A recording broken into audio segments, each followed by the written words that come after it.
the market challenge and say, why not take a look at that and see if there's an opportunity for valuation under that. Guidance of 157 has been evolving.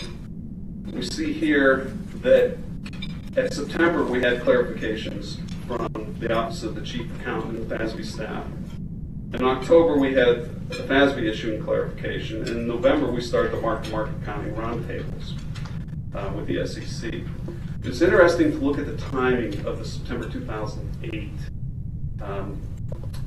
clarification from the SEC, because it was issued in time for the financial reporting ended at 9:30.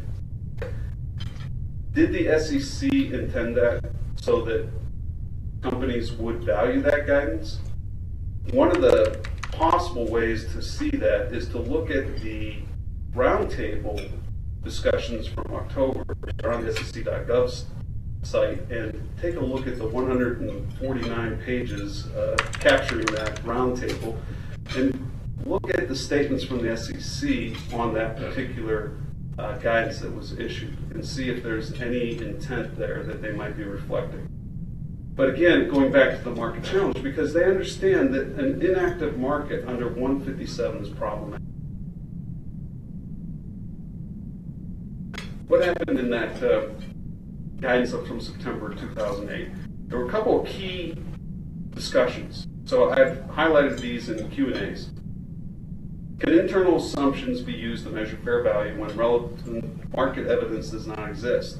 The answer is yes. If an active market does not exist, and management estimates of current market participant expectations of future cash flows include appropriate risk premiums, then maybe level 3 might be more appropriate than level 2.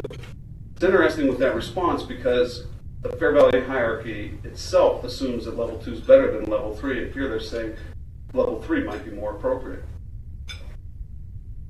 How should the use of market quotes be considered when assessing the mix of information available to measure fair value? Well, broker quotes may be an input when measuring fair value, but are not necessarily determinative if an active market does not exist for the security.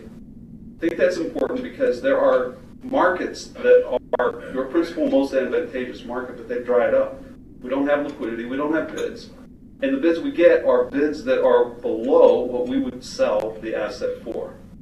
So how do you value in that situation? This guidance is saying the broker quotes have to be considered. They are an input.